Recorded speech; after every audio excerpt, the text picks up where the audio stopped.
নমস্কাৰ বন্ধু বান্ধৱীসকল, মোৰ চেনেলটোলৈ আপোনালোকক স্বাগতম জনাইছোঁ।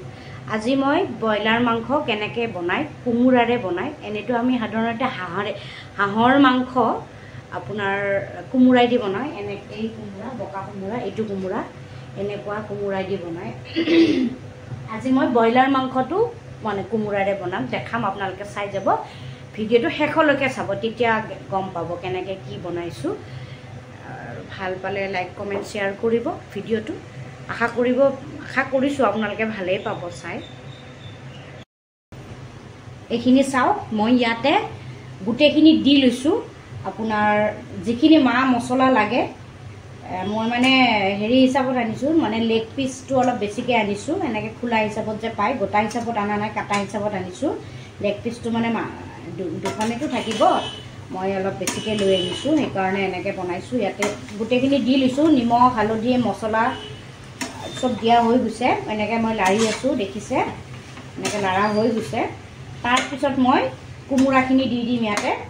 মানে অকণমান লাৰিছোঁ মই, কিয় কাৰণ কোমোৰাটো মানে খুবেই মানে হেৰি হৈ গৈছে, কোমল হৈ গৈছে একদম, মানে বহুত দেখিছেনে, এনেকৈ কাটি থৈছোঁ, এনেকৈ বহুত পাতল হৈ গৈছে। সেইকাৰণে অকণমান দেৰিকৈ মই ইয়াতে দি দিছোঁ কোমোৰাটো।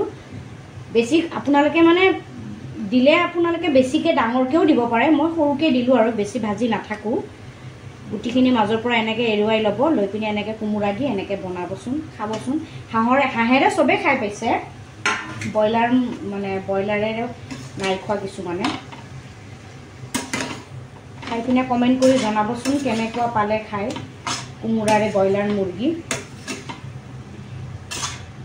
মই এনেকৈ বনাওঁ, মাজে সময়ে বনাওঁ আৰু। আলু সদায় খাই খাই আমুৱা যায় মানে, আৰু সেইকাৰণে এনেকৈ কেতিয়াবা বনাওঁ। অলপ ঠাণ্ডা পৰিলে হাঁহেৰেও বনাওঁ, কিন্তু এতিয়া হাঁহটো অলপ প্ৰেছাৰৰ কাৰণে বেয়া যে, সেইকাৰণে হাঁহটো অলপ বন্ধ হৈছে। ভিডিঅ'টো আপোনালোকে চাই ভাল পালে মৰম দিব, আৰু আপোনালোকে যদি চাই ভাল পায় মৰম দিব। এয়া চাওক, মোৰ মাংস হৈ গ'ল।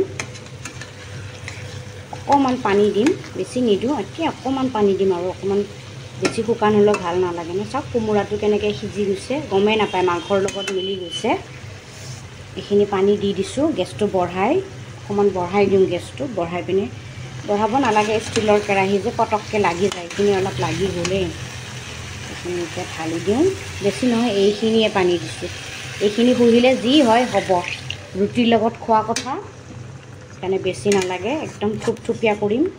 ইয়াত এইখিনি যিখিনি দেখিছে ইয়াৰে আধা হ'ব লাগিব, আৰু আধা কাপমান বা 1.5 কাপমান পানী, সৰু কাপেৰে 1.5 কাপমান পানী ৰাখিম। আৰু হৈ গ'ল, মাংসটো অলৰেডি সিজিছে, পানীখিনিৰ কাৰণে অলপমান সিজাম, আৰু গ্ৰেভি টাইপ বনাই ৰুটিৰ লগত খাব ভাল লাগিব। আপোনালোকেও এনেকৈ বনাই চাবচোন দেই, ভাল লাগিব। 5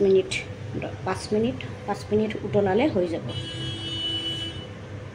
ভিডিঅ'টো চাই ভাল লাগিলে লাইক কমেণ্ট শ্বেয়াৰ কৰিব দেই।